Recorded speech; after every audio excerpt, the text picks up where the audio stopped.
Bago ito winasak ng digmaan, ang bayan ng Marawi ang isa sa pinakamagandang syudad sa Mindanao. Bawat sinulid ng kanyang makulay na kultura ay hinabi sa loob ng mahabang panahon. Kulturang pilit na binubuhay mula sa abo ng kahapon.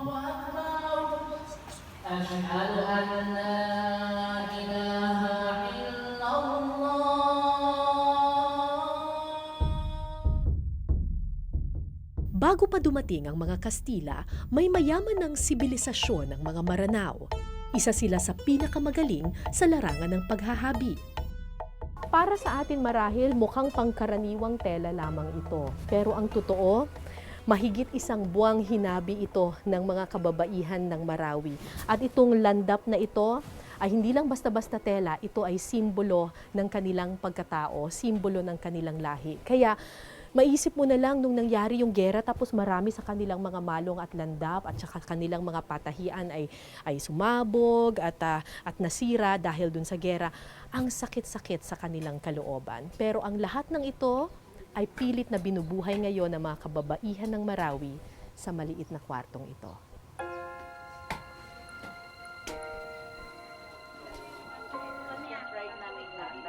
Si Kalima Basmala ng Barangay Puna Marantao ang isa sa pinakamatandang manghahabi ng Marawi. Sa edad na 77, nasa kanyang mga kamay ang sinulid ng nakaraan. Okir ang tawag sa ginagawa ni Kalima, isa sa pinakamahirap at pinakakomplikadong paraan ng paghahabi. Depende sa disenyo, aabot ng 3,000 hanggang 5,000 pesos ang halaga ng isang malong o landap na may okir at burda. Sa tradisyon ng mga Maranao, ipinapasa lamang sa pinakamatandang anak na babae ang kaalamang ito. Noong 9 years pa ako, nag-aral na ako hanggang sa grade 6 na, nakatapos na ako ng isang sukip, yung simple lang, sukip tulad ng ginawa ni Kaka. Dahil panganay na babae lang ang nagmamana ng tradisyon, napakahalaga ng papel ng mga babae sa kulturang Maranao. Ngayon namin mawala yung traditional namin, yung Maranao ginagawa, yung mga ginagawa ng Maranao. Lalo sa mahalaga talaga sa amin to. Pag nawalan, mawawala din ng mawawala din ng lahi namin. At saka yung mga gawain namin mga Maranao, yung culture namin mawawala.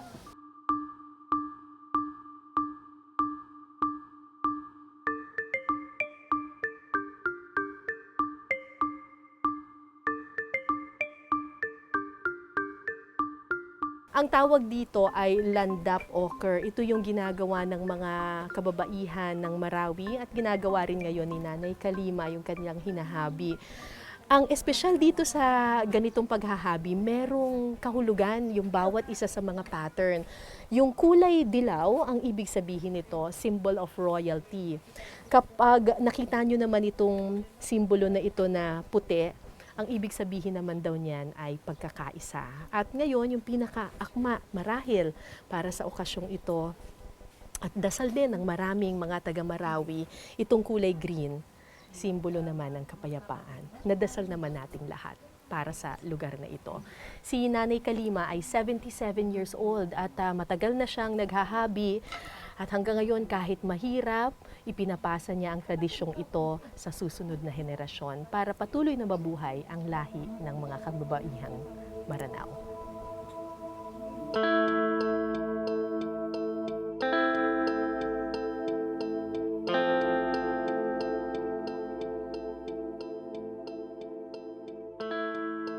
Ang problema, sa pagdaan ng panahon, unti-unting pinatay ng modernisasyon ang sinaunang kultura.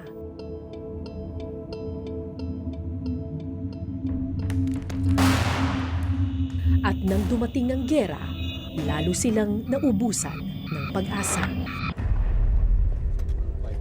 Nawala yung mga materials, nawala yung mga narattle din yung mga isip namin kung saan kami mag-proceed, bagong buhay. Kasi nawala yung lahat-lahat ng mga mahalaga sa buhay namin. May 23, 2017, naging bangungot ang panaginip. Naabo ang kanilang mga pinaghirapan, ninakaw ang pinakaiingatang kapayapaan.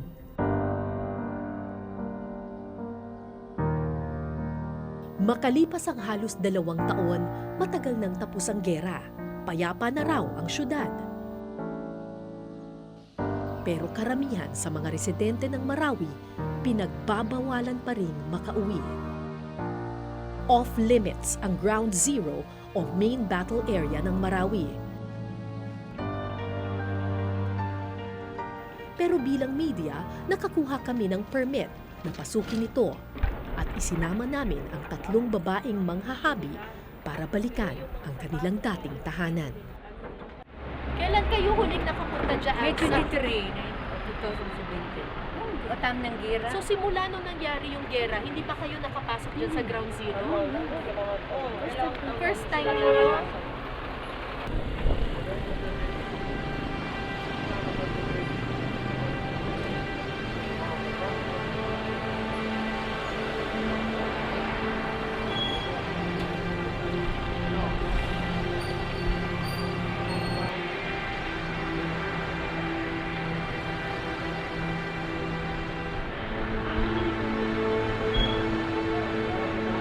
Kakalagpas lang natin dun sa Mapandi Bridge. Ito na yung simula, yung pagpasok natin dun sa ground zero.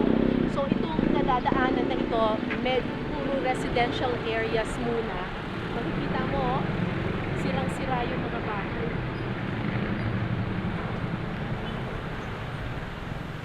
Pagdating sa barangay Daguduban, napatigil ang mga babae nang makita ang isang pamilyar na moske.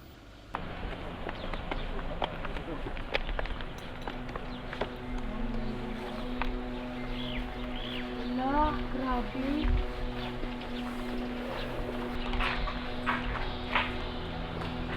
Grabe pa na.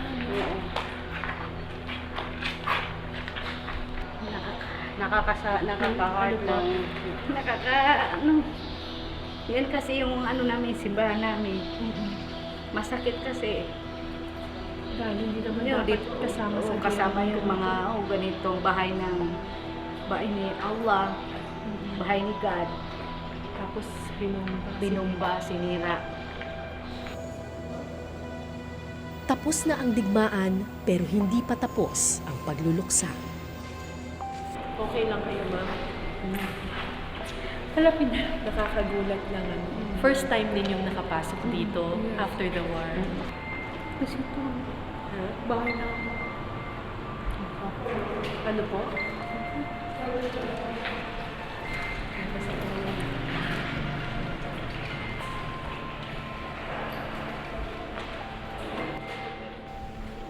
Kung ang tahanan ni Allah nilapastangan, paano pa kaya ang sarili nilang mga tahanan?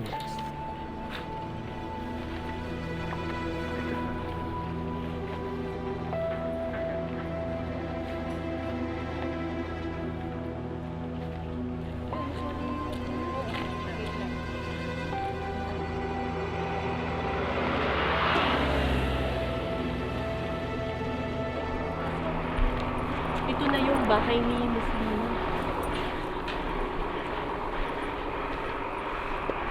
770.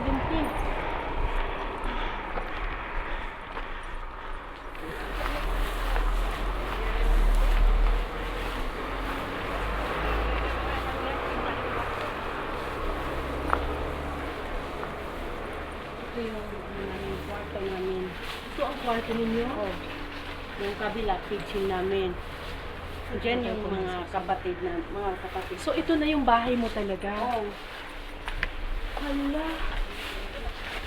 Grabe. Ay, grabe. Makikita niyo maraming mga nakakalat na mga damit. Obviously, talagang they sifted through the items here. Talagang pinaglalabas nila lahat ng mga items na nandun sa loob ng mga cabinets. Pero yung mga importanteng bagay katulad ng jewelry at saka yung mga landap o yung mga malong na very intricate yung pagkakahabi na wala na. Yung bedsheet na inawol. Yung inawol, wala na. Wala na. Lahat ng mga tinahi ninyo. Wala na talaga. Ang iniwan lang ay yung mga pangkaraniwan na mga damit lang. Damit lang na. Pero yung mga bakit naman nila kukunin yung mga inawol? Mahal yung kasi pag binibenta. Pero para kay Muslima, hindi mga alahas at damit ang pinakamasakit na ninakaw ng giyera. Siyempre, nung first time ko pumasok, naalala ko talaga yung anak ko. Naalala niyo yung anak niyo? Yes, ma'am. Kasi Marami kasi yung pangarap sa buhay. yung anak ni Muslima ay namatay ng giyera. 12 taong gulang lamang si Anadjoa nang salakayin ng Maute Group ang Marawi. 3 days kami dito. Bago kami di ba, May 23 nagkagera din. May 26 kami umalis. Dahil sa yung heartbeat niya mahina. Natatakot sa mabaril. Yung anak ninyo, Yes, ma'am. Takot siya lumabas kaya hindi kami nakaalis agad. kasi takot siya lumabas. Takot siya lumabas. Tapos nung finally nakalabas na kayo, Nilakad namin mula dito hanggang Mapandi. Pagdating namin sa Marantaw, doon nagkaroon siya ng pagsuka, pagtatae. tapos Wala na. namatay na. Oo.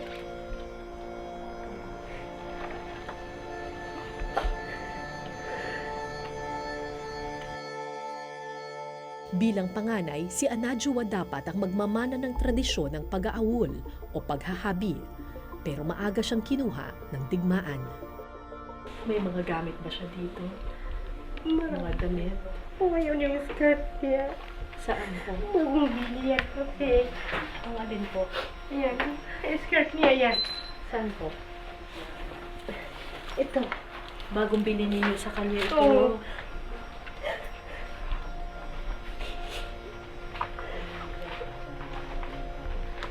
Marami siyang gamit dito na. Ito, kanino po ito? Kumbong niya yan. Ano po? Kumbong. Kumbong nino Oh, i-anadjwa. ng anak ninyo. Terno kasi dito sa sa uniform nila. Yan, kasali sa uniform. Ito, inaalan ninyo.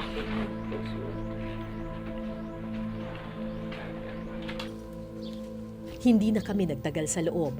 Bitbit ang ilang alaala ni Anadjoa, tahimik na tinanggap ni Muslima ang mapait na kapalaran.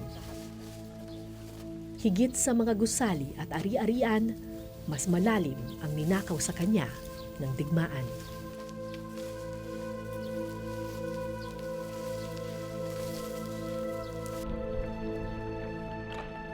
Kung ikukumpara sa kaibigan niyang si Muslima, maswerte pa si Momina Abdullah dahil nakaligtas ang kanyang mga anak. Pero nakaligtas man sa gulo, hindi sila nakaligtas sa pagyurak sa pagkatao. Dahil nasira ang mga eskwelahan sa Marawi, napilitan ng kanyang mga anak na mag-aral sa ibang lugar. Pagdating, sabi niya, Umi kasing tawag nila sa amin. Sabi niya yung mga kaklase ko, mauti, ganun. Tapos sabi ko, ba't sabihin mo na hindi ka naman anak ng terorista at saka sabihin mo na hindi mo iba yung terorista at saka sa Maranao. Tapos sabi niya, ay hindi ako marunong magsalita ng Bisaya. Tapos yung anak ko umiiyak lang. Dahil sa diskriminasyon, napilitang tumigil sa pag-aaral ang mga anak ni Momina. Siyempre, minsan nasasaktan din. Kasi Pero, po, kasi parang minamaliit tayo eh. Nasasaktan din ako, pero parang hindi ko na iniisip yon. Ang iniisip ko na lang makabangon kami sa hirap at saka baka balang araw yung mga anak ko makatapos din sa pag-aaral. Ito yung ID niya. Dininig ng Panginoon ang kanyang dasal. Makalipas ang 1 taon, may nagbukas ng mga paaralan sa Marawi. Nakabalik sa pag-aaral ang kanyang mga anak at nagtapos pa ng may karangalan. Pero saan niyo mas gusto mag-aral? Sa Butuan o dito sa Marawi? Dito. Bakit? Kasi maganda sa pakiramdam na hindi ka binubuli ng tao. Anong pangarap mo sa Marawi? Sana ano? May bangon ulit. Ha? Sana mawala ng ISIS. Sana mawala yung ISIS.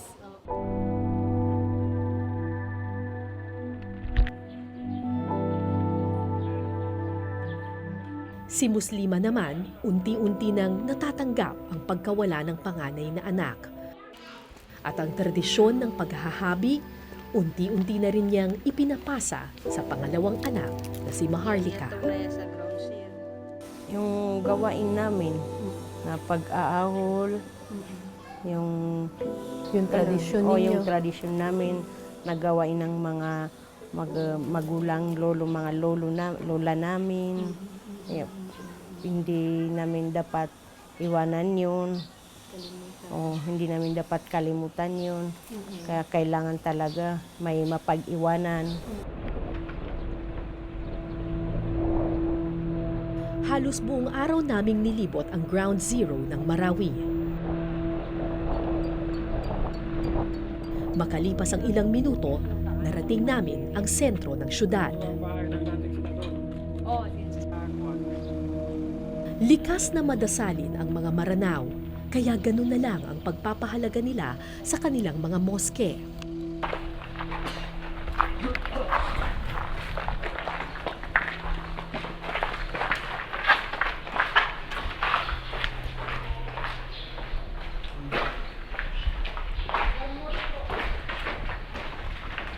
Ang ganda pala nito, no? Bakit grand mosque? Ito ang malaki, pinakamalaki. Ito rin siguro pinakamaganda. Pinakamaganda. at Pinakamaganda. saka pinakamalaki. Pinakamaganda at pinakamalaki. Tadtad man ng bala at bomba, pilit nilang binuhay sa isipan ang dating ganda ng moske. Sayang ano. Sayang. Pero baka naman mahanap ka. Matayo. Ang priority mo sa gobyerno, mosque at saka parang hospital yung pinareport. Kayo po nakapagdasal na rin kayo dito. Sa una, bata pa ako. Gusto pa sana naming libutin ang kaloob-looban ng Grand Mosque, pero biglang napatigil ang isa naming kasama. Hindi na raw kaya ng kanyang dibdib. Bakit tayo aalis na? Natatakot ka? Saan ka natatakot? Marami. Ha? Umalis na. Oh, sige po. Okay. Alis na daw po tayo.